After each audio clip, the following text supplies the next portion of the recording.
All right, we're live. Welcome to Dive into World Building. Today's topic is dishes, and it's dishes because of Ann Leckie's visit last week when we were talking about Collar 5 and the fantastical dishes. So it's a funny topic when you look at it on the surface, but in fact, the more that you look at dishes, the more you learn. So yeah, dishes is like, it was funny because I was like, well, we're going to do dishes. I mean, I know there's some things to say.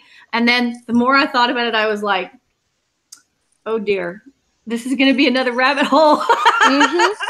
It is. Oh, yeah. But yay, I like rabbit holes, especially when they're full of dishes. Rabbity holes with dishes. Yep. Yes. So anyway. I would prefer that they were in little nooks or shelves and not on the ground because that could be hazardous. Well, you know, in Alice in Wonderland, there was the rabbit hole had all these like little, alcoves and like. Yeah. Anyway. Speaking of alcoves and holes, Bilbo Baggins dishes are a major plot point at the beginning of the. Yes. They are. I was just thinking that we should have burrows as a whole nother topic. Well, and in Alice in Wonderland, there are also the tea dishes. Yeah. Mm-hmm. I don't even know what that is, so I'm going to mute it. I wanted to start with an even larger, look back and a much bigger world building meta issue with dishes. Sure. So. The thing about dishes that's really interesting is that you hear people complaining about using chopsticks. Uh-huh. But chopsticks are designed to be used with a specific sort of dishes. Oh. So there's a reason why Japanese dishes are either all they have little crannies, or they're made just for food that can be picked up easily, or if it's for anything that needs to be chased down, it's going to be eaten in a bowl because the bowl helps gather the food. We don't normally chase our food around on flat plates. On the other hand, the reason why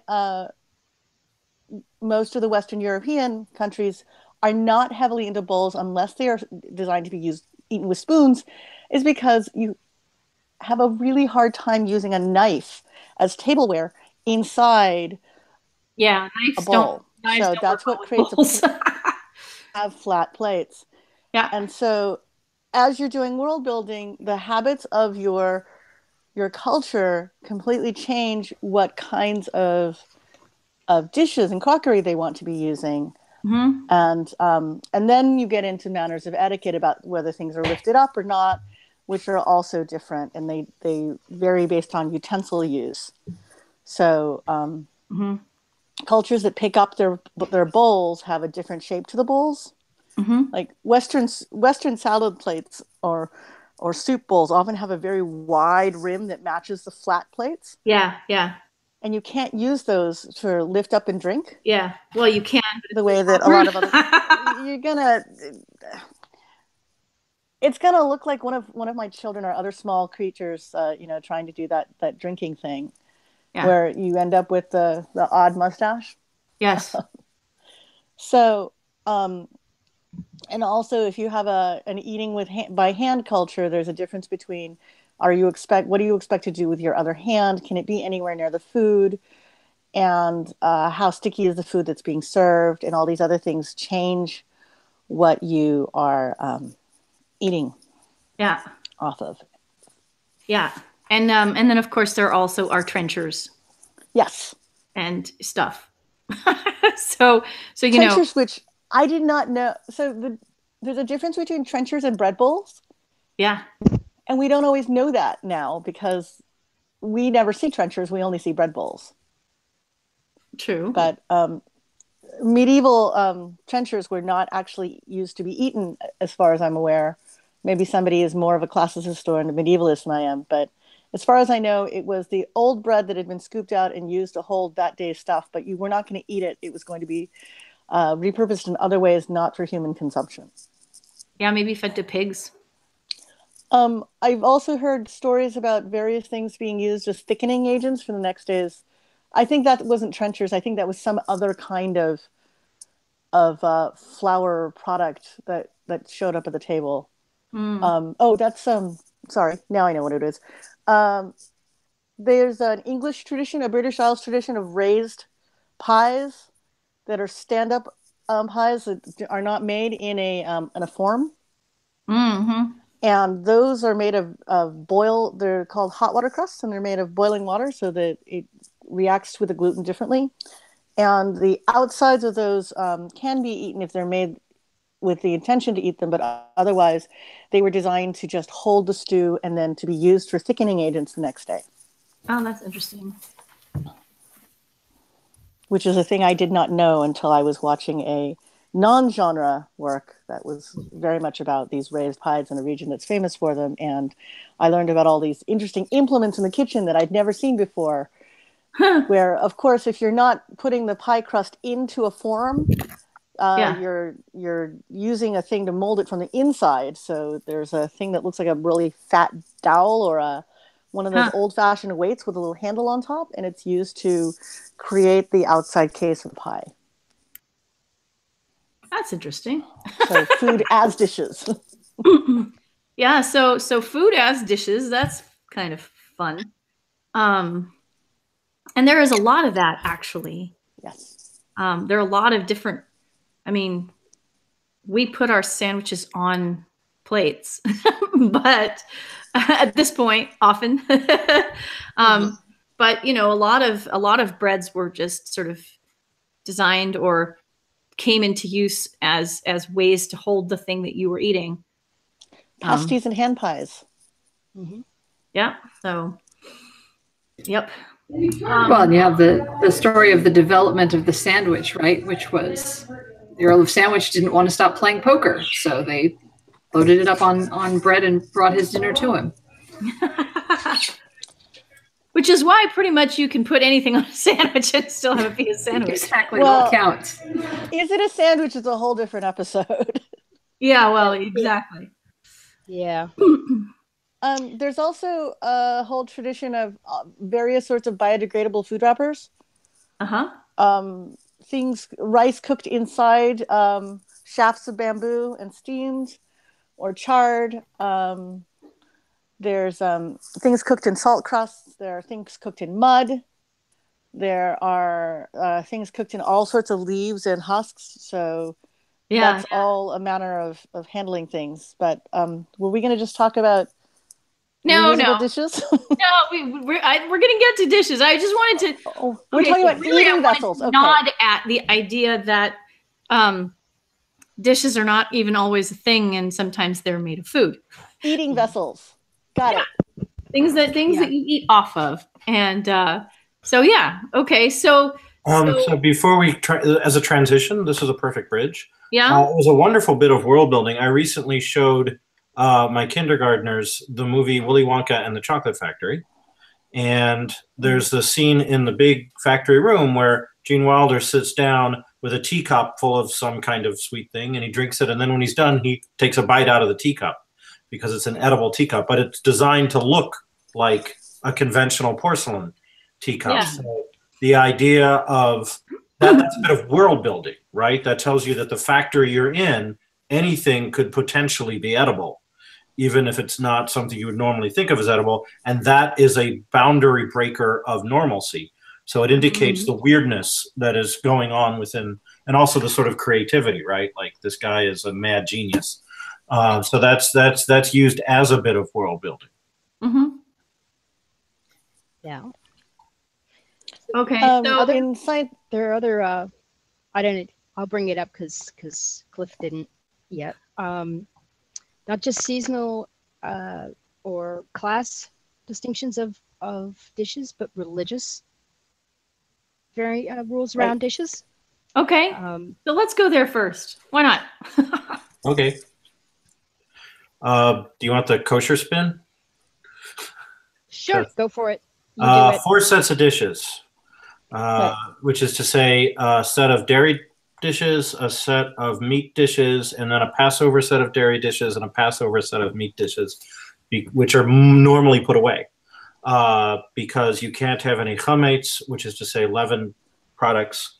Even a tiny little milligram is too much. So you have an extra set of dishes rather than try and clean them all for Passover. And you have to have a meat dish and a dairy dish. And you can't get the meat cooties on the dairy dishes or the dairy cooties on the meat dishes, because that would mix your cooties, and that would be bad.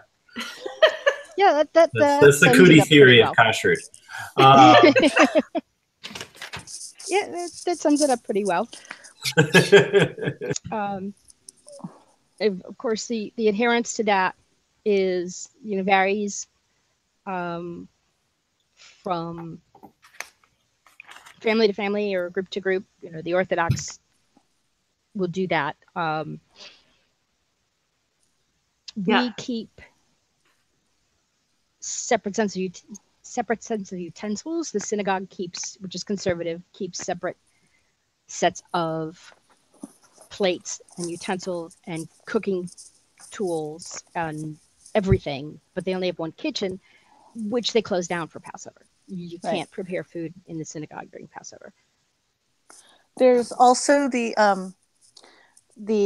what do you do when you don't have time? The use of disposable plates as a shortcut to ritual, and then that segues off outside of the realm of Judaica into the use of disposable or lesser dishes for people considered unworthy of having the proper dishes.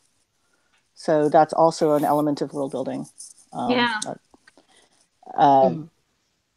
Unfortunately pervasive globally, and it's an ugly thing, but as long as we're discussing world building, I think we have to at least touch on it.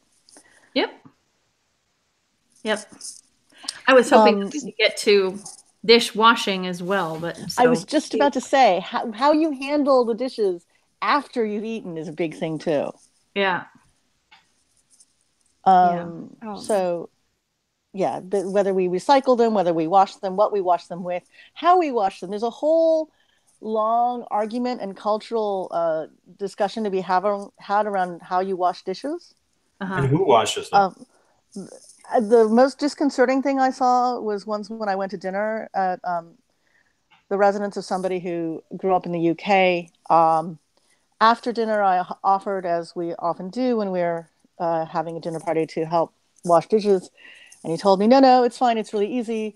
And he took a kettle of boiling water, threw it into his sink, made up a frothy mix, and then dipped the dishes in one by one, sort of gave them a casual flick of the rag, and then put them in the drainer, and then put them on the shelf. And that was really disconcerting to me. And I felt a little queasy about the dinner I'd had. But I'm told that this is a standard practice in certain parts of the world. And I learned something about my own boundaries at that moment. I come from people who had access to a lot of water. Yeah, that's true too. Yeah. But about the disposable dishes and who is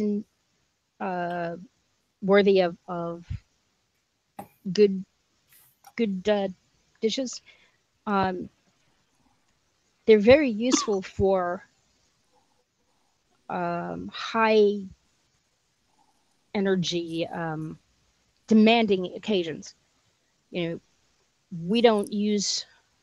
have good plates that we used to use for Passover, but it takes a whole lot of energy that we no longer have to clean up, and my kids certainly don't have that. So if you want to concentrate on the food and spending time with people, and you want to have some energy left so that you're not totally wiped out and by the experience, you use disposable dishes, because then you're not stressing about having to clean up afterwards. So it's a thing that you can use. What you use is you base on your personal needs in terms of abilities. There are other reasons to use disposable dishes other than just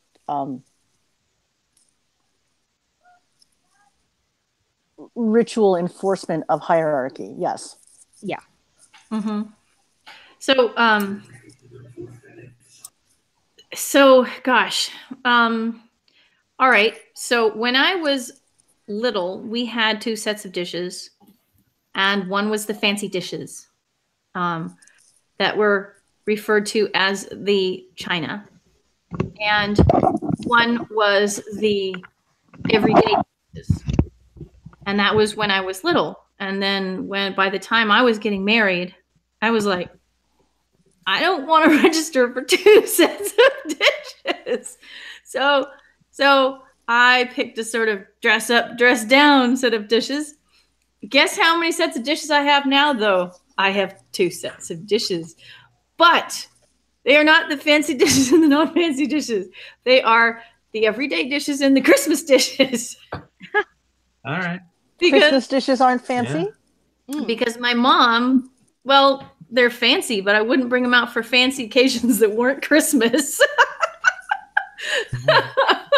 So my mom decided to give me a whole set of Christmas dishes over several years at Christmas. And I was like, wow, that's fun. Thank you, Mom. You know, but so this is how I ended up with 2 sets of dishes. Because I had, despite all your effort to the contrary. What? Despite all your effort to the contrary, right? Right. So, fortunately, I have a spot for them in my house, you know. You touched on something interesting that we take for granted in the West, which is that you give dishes at a wedding. Right? Yeah. And that is an indication of a creation of a new house. But if you're in a culture where the married couple is expected to live with the parents and in-laws and all the other extended family, you're not going to like give them new dishes necessarily. Right. So yeah, that's a certain tradition associated with weddings. There, you know, you buy a lot of things. Registry for weddings is much more extensive than just dishes, but dishes is one thing. And we had not only dishes, but we had not only plates, but of course you know the covered vegetable dish, the the platter. We could go off into the extensive Victoriana of the British Empire remnant cultures and exactly how many things that you are supposed to have. But I think that's very nice. Dish. Specific. The things. Do you have a fish knife? The things that you are expected to have on the unexamined assumption that you will be entertaining. Yes. Because seriously, every day, who needs a fish knife or a soup tureen? Yeah, I don't need a soup tureen. It depends upon exactly what kind of method of service. But I mean, how you serve yourself is also a thing because my mother was aghast at the idea that people were supposed to serve themselves out of a communal dish. That was, for my mother's cultural background, completely anathema. There were a very small number of dishes which were cooked at the table communally that you would do that for. And for everything else, it was plated, brought out. And so I remember as a child reading stories about, you know, children going to go visit and have dinner at a friend's house and learning about how take food for oneself out of these communal dishes. And infamous stories about how some families would leave the servant's portion on the plate and some families would take them off. And so a child had been told, don't take the last pork chop because it belongs to the servants. And if you take it, they won't be able to eat. And so the child, being the youngest guest, had been served last in sort of order of precedence, as it often happens, and they felt too guilty to take that pork chop, where this family actually had separate food for the service staff. And again, now we have service staff issues. Yeah. Which is all different too. Yep. That just gave me an idea. What if your service staff is another species and they have their own dishes and their own needs? Right. Okay. All right. You were saying? Well, one could go that direction. Somebody wrote a story, and I can't remember who it was, where there was an alien culture where eating was considered very, and you would eat in private, but you would, I think, defecate in public or something like that. They were deliberately playing with the whole idea that eating is a communal thing, which is a very common human concept. But they basically said that in that alien culture, the concept of processing your food for digestion was considered a disgusting act that you would never show anybody else. Yeah. So we make assumptions about how we eat together. I think there was a Michael Moorcock novel where there was a human culture like that. Like might have been the Black Corridor, future England, but anyway, it was a dystopic culture. Yeah, I wouldn't be surprised, and I kind of leave all the Michael Moorcock in a murky mess of I think I might have read it once in a long time ago. Sorry, Michael Moorcock fans. Yeah. So, yeah. And so how many sets of dishes how many sets of dishes is one expected to have? And which dishes are these sort of dishes that only high class people have? I don't know. Like, who has a 3-tiered cake stand, for example? Well, 3-tiered, no. But I do have a cake plate now because I decided it was at IKEA and it was gorgeous and I couldn't resist. But I do know somebody with all of that sort of Victorian serviceware, but they have giant parties all the time at their house. Mm-hmm. Mm-hmm. So, I was about to say that my thing was not so much the exotic serviceware, although we can get back to that. Yeah. I'm derailing, but when I first moved out and I had my own dishes that were either gifted to me from my mother from her surplus or that I'd acquired myself, the guy I was living with grabbed a bowl and put cereal in it, and I was aghast because that was not a cereal bowl. That was a ramen bowl, and oh my goodness, what are you doing? And I have since loosened up a whole lot. You know, I will eat. I will drink my. I've put cereal in mugs and things, but at the time I was still had remnants of my proper upbringing, and I was just. He looked at me as if I had suddenly told him that, like, the way he blew his nose was incorrect or something. Sort of this. Wait, what kind of what? And I couldn't understand his bafflement in that moment. And I think both of us felt very alien to each other. Happens. I have a question for those of us who are parents. Yeah. Who else has a set of cups and plates and bowls that are allegedly, you know where this is going. Yeah. Unbreakable. Oh, for babies? The baby dishes? Babies, toddlers. Clumsy children. Yeah, and plasticware. Siblings. Yeah, siblings. And here's the I wish they had really nice stuff because my kids are both somewhat dyspraxic. And when we were buying new plates, I was just sort of terrified because I know things their hands just sometimes stop holding things. I can help you with that. Ooh. If you go to many of the Asian, darn it, I've just lost the English word for the kind of store it would be. But there's certain stores that have very nice melamine ware that is pretty, but and elegant looking, but considerably more unbreakable. I wouldn't put them in the microwave, but they're okay for eating temperature food. And I do have some of that for my children. I had the IKEA plasticware to start with, and then we graduated on to Corelle, which is supposed to be unbreakable. I am very, very experienced in finding the tiny, tiny, tiny needle-sharp bits of Corelle now because they're really good at testing exactly how unbreakable it is. Yeah, I have a story about that. We were visiting a friend of my husband's childhood friend, and this is 20 years ago, maybe longer. Very small kid. And, we said, do you really want to give that to them? Because, they'll probably drop it. It's a thing that happens. They said, oh, don't worry, it's Corelle. It bounces. It won't break. And naturally, except when it does. That moment. And she was sort of startled. She said, well, I guess that one's actually kind of old. And it is, eventually when it gets old. But yeah, I guess we have people have stories about Corel that says Vintage Corel. yeah. That's experienced a lot of shock over its life.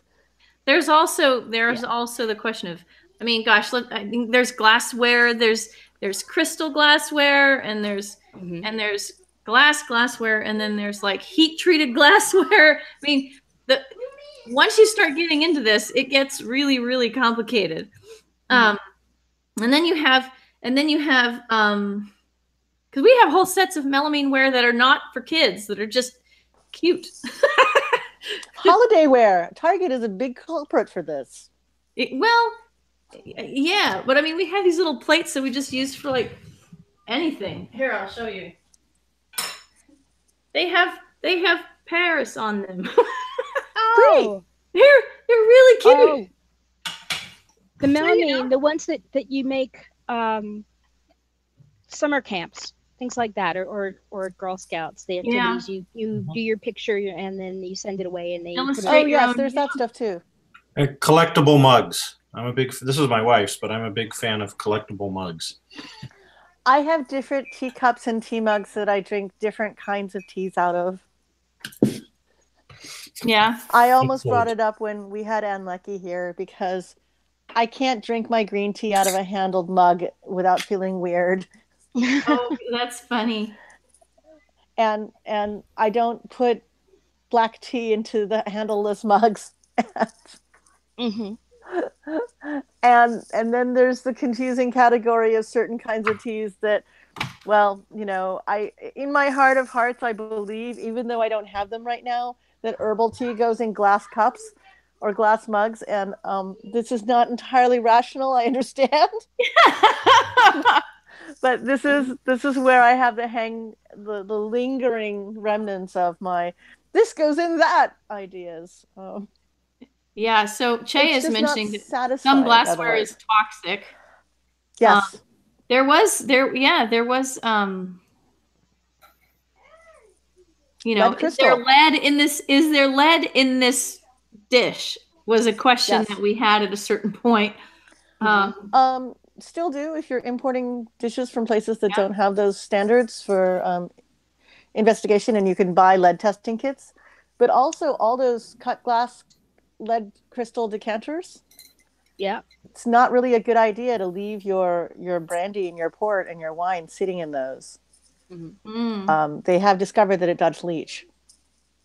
Pottery. And pottery. Yeah. Well, and you know, so pottery. Okay, so at a certain point, I'm going to try to make this a large scale statement because I could get very specific. But so there are specific types of pottery and dishes that are associated with particular companies or particular locations, right? And then you start getting back to the whole Ann Leckie scenario with the really, really fancy dishes that are, you know, from a particular place and designed in a particular way.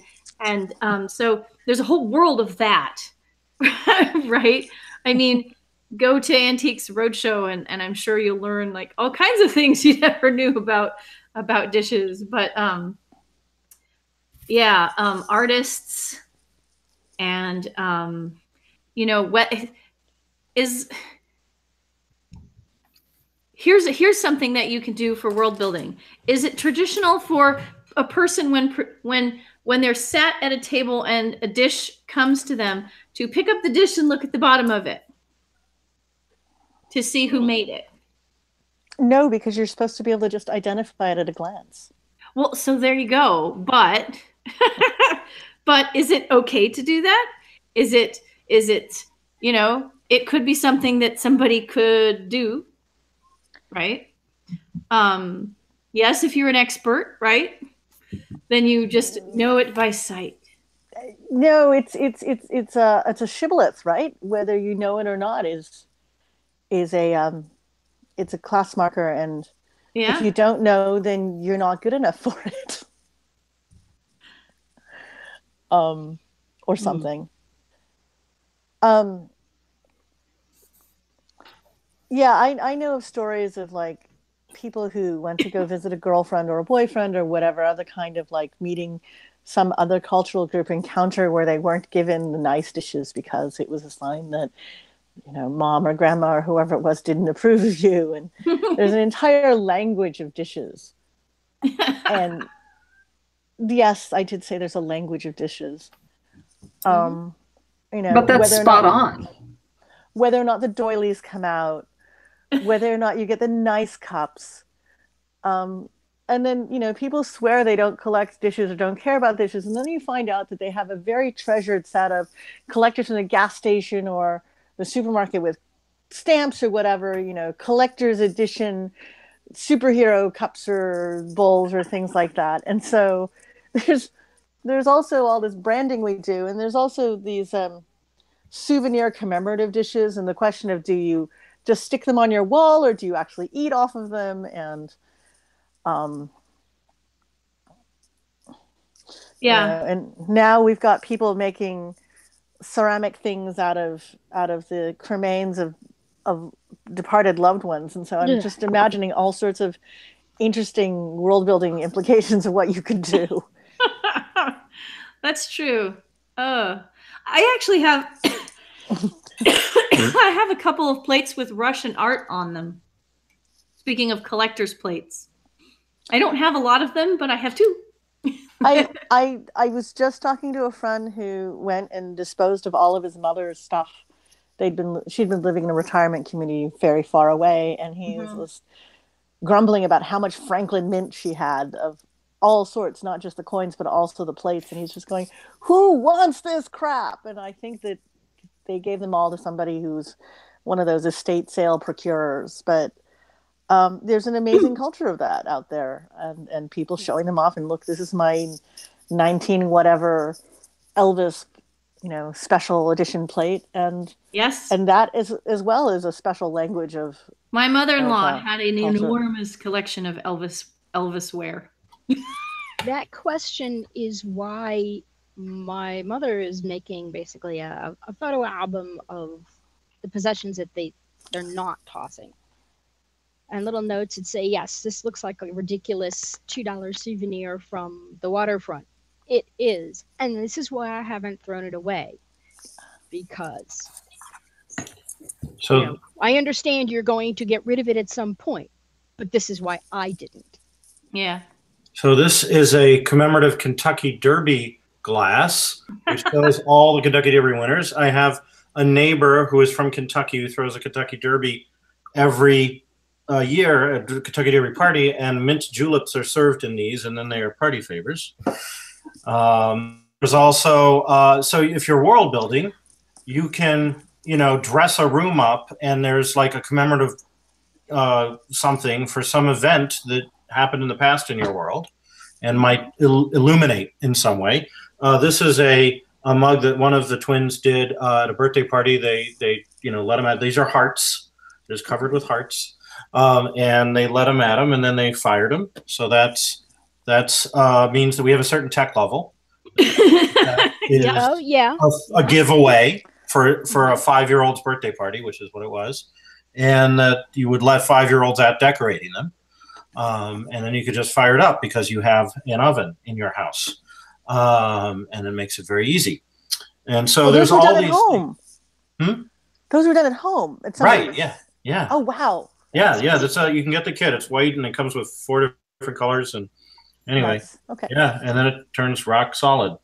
Even when the paint is kind of gloopy and like sticking out, that's, you know, whatever. 5-year-olds. I'm impressed. But these were giveaways at a party, and they were cheap enough to do that. So that tells you something. Then there's also, on the other extent, there's like heirloom ritual things. This is from my parents. This is a Seder plate. I was about to ask about that. It tells you the names in Hebrew of all the objects that are supposed to be on a Seder plate and where to put them.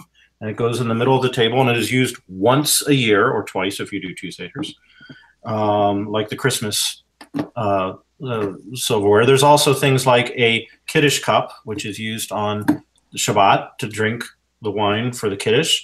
I forgot to bring it. I've got one downstairs. But the chalice for the Mass is kind of evolved from that in the Catholic tradition, and the Holy Grail was supposed to be the Kiddush cup at the Last Supper, which was supposed to be a Passover Seder, so that there was one of these there. So that is, again, and that was a major plot point in where is it? The third Indiana Jones movie, Last Crusade, right? Like, what is an appropriate goblet for Jesus? Yeah. Right? And that was the whole final MacGuffin, right? So, Right. Yeah. there you go. Yeah, I have things that are only used once a year. I finally acquired a Jew buckle, which is I know that sounds funny when I say it in English. It's a 3-tiered box. I got one on my pants. JYUBAKO, which is a 3-tier. Traditionally, it would be made of lacquer. I think mine is probably plastic. I don't know. I didn't ask Amazon when I bought it. Which a 3-tiered ritual container for New Year's food. And I only use it once a year. It was more traditional to use it for various cold foods presentation, I think, in olden times, but it is a oldie-timey thing that is still considered a necessary part of the New Year's ritual. And it's common enough that Amazon Prime Now actually offered me one when I was shopping one night, and I went, oh, I need one. So this is how I acquired mine, which is rather untraditional. The thing I wanted to talk about was that I had not considered very deeply the fact that in the West, we expect all the plates to match. Yeah. We have this idea about like a complete set, and all the patterns are all the same for everything. And everybody is the same at every single seat. And I had grown up with the idea that while that could happen, it's very common in Japanese families for everybody to have a different rice bowl that they use. And everybody's rice bowl looks different, and that sets of dishes that are sold are complementary, but not necessarily identical, and that you don't necessarily use a complete suite of dishes where the bowl and the cup and the plate and the everything else are all the same. There's a certain art to coordinating everything so that it's harmonious and that the colors of the dishes complement the food that's inside them. And so my mother and I would have these consultations, and we'd say, oh, no, don't put the stewed pumpkin in that one. That is a brown and orange inside, and it'll look all murky. Use the ones with the teal insides. So the pumpkin would stand out and look pretty. And that was actually for an ordinary family meal and not for some fancy event. Yeah. So the question of how much aesthetics matters in the food, and sort of, I have prejudices about busyness of plate patterns because of the way I was raised. And now that I don't have a bajillion different dishes, I use a very, very plain IKEA set because it's a plain white and everything goes on it, or so I claim. Although I have a dark set of dishes that I put light food on. So I have a couple dishes I wanted to show you. Okay. This one. Nice. Very pretty. It came in a set of 5. What do you put in it? What? What do I? I said, what do you put in it? What do I put in it? All kinds of stuff. We sometimes put ice cream in it. Sounds like a fun thing to do. It's a good size for ice cream. I mean, these are the autumn bowls. I told you about the autumn bowls. These are they. I'm looking and I'm like, yes, that one does not specifically say autumn to me, but I suspect that there are motifs on it that I have not able to see at this level of detail. Kind of like little crackles and kind of bubbles. Okay. Is there anything on the inside? Not really. It's just sort of like a pool of water. Yeah. Are they all the same color? They are all the same color. They are all the same blue with the white. So I would not necessarily have instantly gone, those are autumn dishes. I would have gone, those could be summer dishes. But okay. I, as a diasporan, may be missing something. Well, they're clearly not winter dishes. I don't know. So anyway, the other one I wanted to show you is a commemorative dish from the town of Saint-André. Mm-hmm. It has little ears. Can you see the little ears? And it has little pictures of Brittany people inside. It's a hot chocolate bowl. Oh. Yeah. So you put hot chocolate in here and then you drink it. I like Ears them. so that it's not as hot. Yeah. And that's what the little ears are for, to allow you Like, to hold it and not get too hot. So, So- the Japanese dishes that are meant to be held in the hand, Mhm. and I really should have. Clearly, I didn't get the memo that I was supposed to bring my dishes toward the camera and have them ready to show off. But there's a whole thing about there's a foot on them so that they're held up off of the hand so that you can handle them while they're still hot. Mm. And there's also etiquette about how you hold them, which needs to be adapted for people with very large hands. So I've had to sort of rethink how I teach this. But you're not supposed to hook your thumb up over the top. Yeah. Because that's really impolite. And also, like, you're not supposed to grab it. Yeah. Also impolite. So there's this whole etiquette of how you pick it up with both hands and all these other things, which a lot of Westerners only know from the tea ceremony, where that's persnickety even by ordinary Japanese standards of how you turn it and contemplate it. That is extraordinary and disciplined and a whole different thing that I am not part of. But there is a whole range of table manners that goes with that I had to acquire laboriously because I didn't have dozens of people around me to demonstrate it for me. I was only watching my parents and probably too busy squabbling with my brother to pay good enough attention. So when I went to Japan, I had to learn a whole new set of things because my parents had adapted the table setting because we were living in the US for having a fork and a spoon in addition to chopsticks. So instead of having the chopsticks lined up across the place setting so they didn't point at anybody,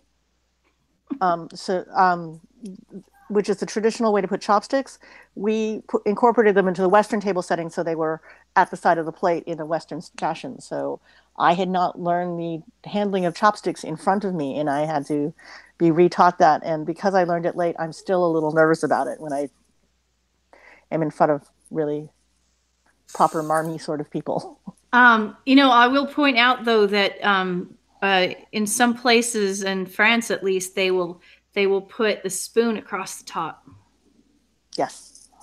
So I've seen that. Fork, knife, spoon across the top. So that actually, Kat, is a really interesting bit of world building you just explained, because you're in, you're not, you're in diaspora. So right.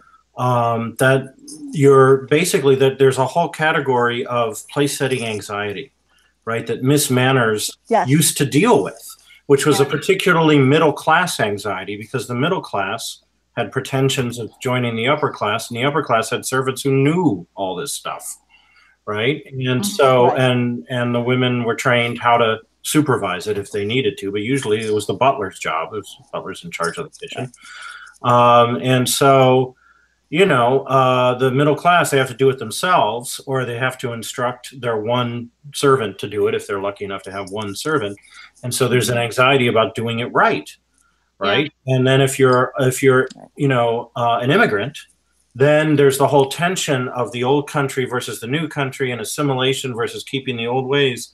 And that tension can be reflected in not only the choice of plates and dishes, but the way in which they're arranged on the table, as well as the food that is served and how it is served, right? And you can use that as, like, it could be a major scene if someone is a second generation immigrant and they throw out the family dishware and, like, we're buying American, we're going to go to Sears and get all these dishes and we're going to get rid of everything, right? That could be a heartbreak. So I have two specific, actually, historical stories from within U.S. history and racially marginalized people to share for that. One of which is the story of the Issei and Nisei on the eve of the internment after Pearl Harbor, getting rid of their Japanese dishware or burying it because it was seen as a mark of the other. And so in the process of deracinating themselves and attempting to perform Americanness, a lot of people did get rid of a bunch of things. In my family, we had Western dishes and we had Japanese dishes, and we sort of use them in combination where we didn't use all the Japanese dishes all the time. We used the big Western dinner plates, but we had rice bowls and Japanese soup bowls often, or dipping sauce bowls. And it affected the fact that we didn't use our dishwashers because the Japanese plates could not go in the dishwasher at the time. Modern Japanese plates are apparently different. The other story I just shared was a story from the Trail of Tears, where at times the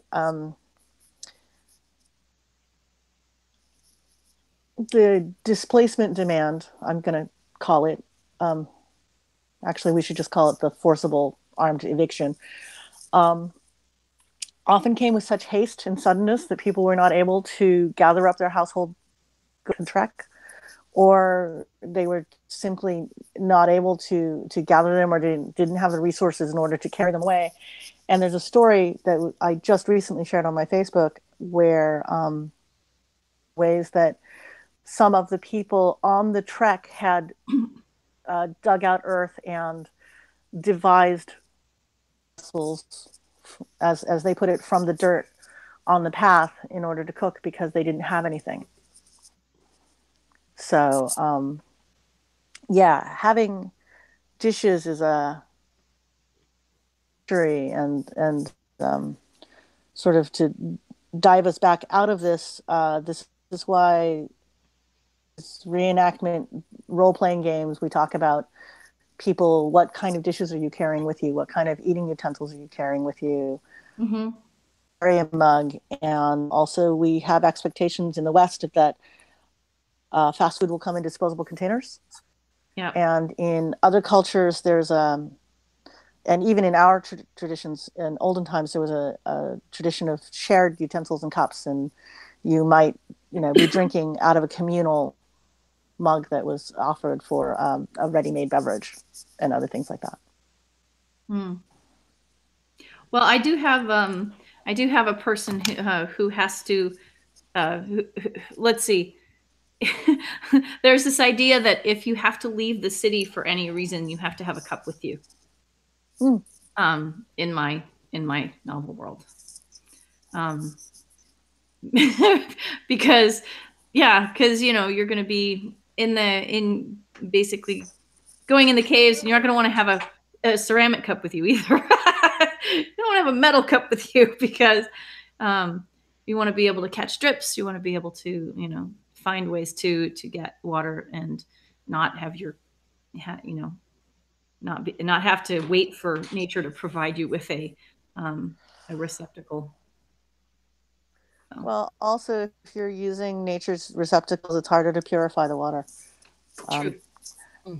I have stories about going hiking on Mount Whitney, and you need to have some kind of vessel to purify your water, or you're going to get giardia. Yeah, that's not a modern problem. I have friends who carry in their backpacks various portable drinking vessels, and now that we are in a culture of bottled water, people are carrying water vessels. And thank you, TSA, and all these arcane rules about how we carry our food and water. So yeah, travel mugs.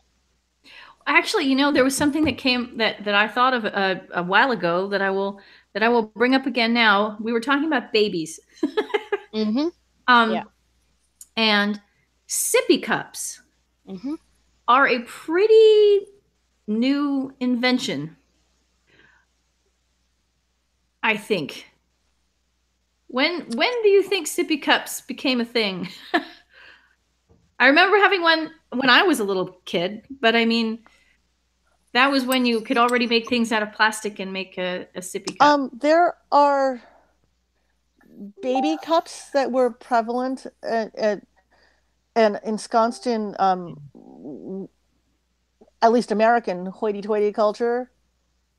So that is presumably old enough to be late Victorian. They don't have the most classic example just has a rolled rim, but it's a thickened rolled rim that's easier for a child to manage. So the idea that children needed some kind of assistance in order to get liquids in them is not exactly old. The issue is, at what age do you transition between mother's milk or bottles and children feeding or drinking on their own? And that age has slipped a lot, and we could have a whole discussion about culturally different ideas about length of nursing. Sure. And so I don't know that sippy cups are so much an artifact of technology as they are of shifting culture. Well, I mean, that is also technology, but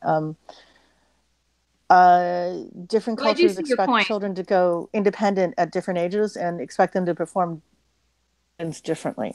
Yeah, I think my observation is that you have to learn how to use a sippy cup just the way you have to learn how to use a cup. Yeah.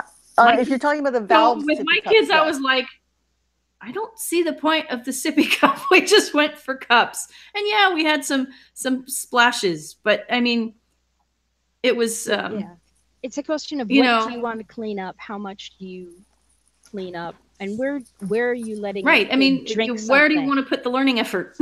Right? Yeah. Are you letting them and how much? How easily does the kid take to it too? Because everybody's different, right? And then there's sippy cups for grown-ups, because dyspraxia is not a thing you outgrow. So I actually have started using something that has that sort of bitey straw mechanism as my primary water bottle, because it is attached to a charcoal filter straw. Okay. And so I've had to learn to not tip up my bottle because it's got a straw in it. So I'm having a whole realm of learning how to drink all over again. It's a little odd. So kids do that when they're learning to use straws. They'll tip the whole thing and you'll be like, no.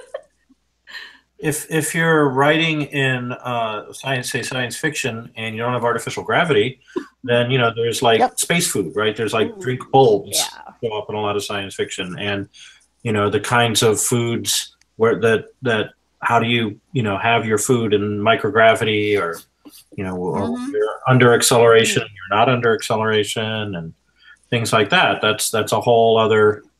There was in fantasy, there was a wonderful single line in the Nine Princes in Amber, when Corwin goes into the underwater city of Rebna, and he said, "We learned the trick of eating underwater," which is harder than you'd think, or something like that. It's one line, right? But then you realize there's a whole trick to eating underwater, like in a palace with cutlery and everything, right? So because it's magical, breathable water, but it's still water. And there's that kind of thing. So and another thing that occurred to me is like, one of my favorite subjects, giant space bugs. What kind of dishes do giant space bugs, who have maybe mandibles, what kind of dishware do they have?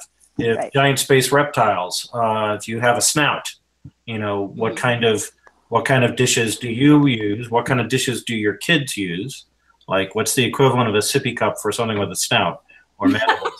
Or, that's world building, right? You have to think about, how the dishes work to the physiology. Because when we were having the discussion about age of nursing and all that, I thought how mammal-centric that is, right? What if you're Deja Thoris and you're laying an egg, right? And do you nurse? I don't know. She probably nurses, but maybe the green Martians don't. Who knows? Now I'm thinking that Deja Thoris is a platypus, and this is very disturbing. Well, she does lay eggs. Yeah, this is what I mean. Canon.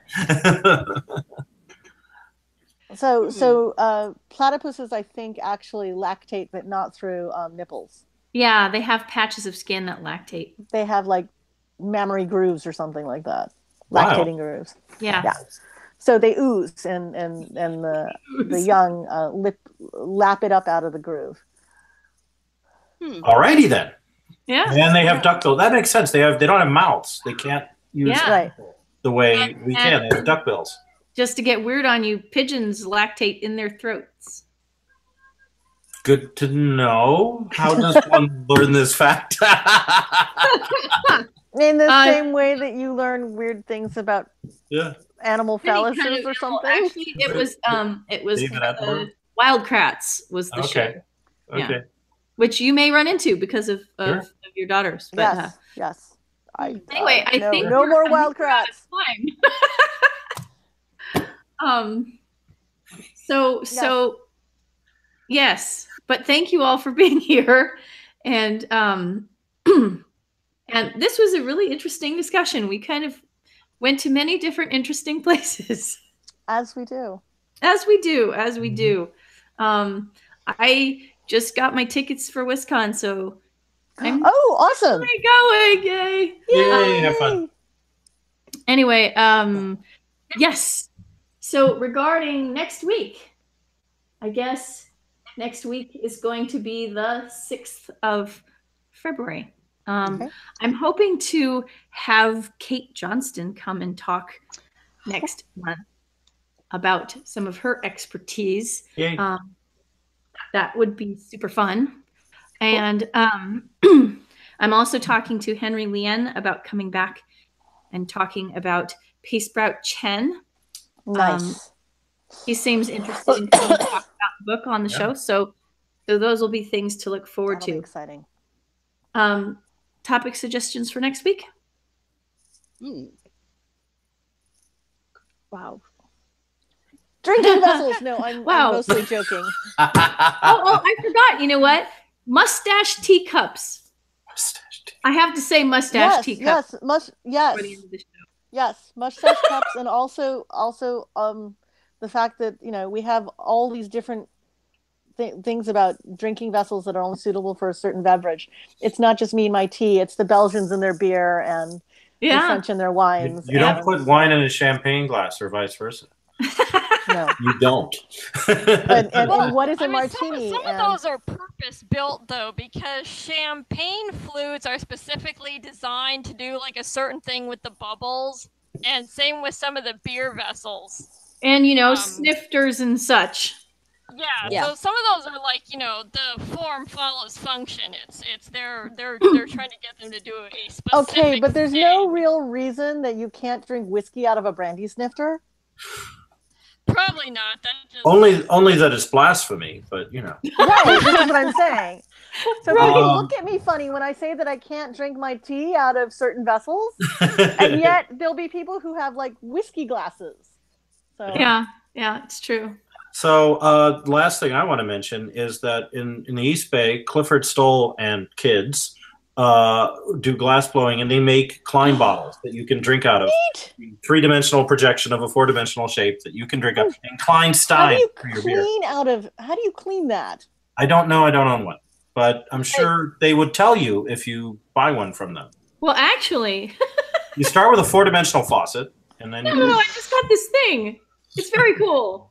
What you do is you have a thing that's really weirdly shaped.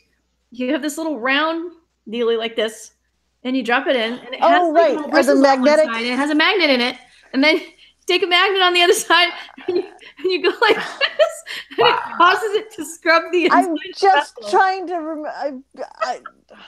I hope that the scrubby side is on both sides, because if you have a Klein bottle, exactly, you need a 4-dimensional scrubby sphere. Is that a real thing, Juliet? The scrubby thing? Yeah. So is the Klein bottle. Yes. Yeah, I don't care about the Klein bottle. The cleaning thing. I don't know. There probably would be unique challenges with the Klein bottle, but I mean, the scrubby thing is a thing. Oh, wow. I gave one to my dad because I was like, Dad is gonna want this. I need anyway, all right. You know what I'll do is I will post the topic for next week when I'm going to take some time and go back, because you guys have made lots and lots of great suggestions, and I will look at the past suggestions and come up with something rather than just sort of taking something off the top of my head. So anyway, I will stop the broadcast. Thank you all for being here, and I hope to see you next week.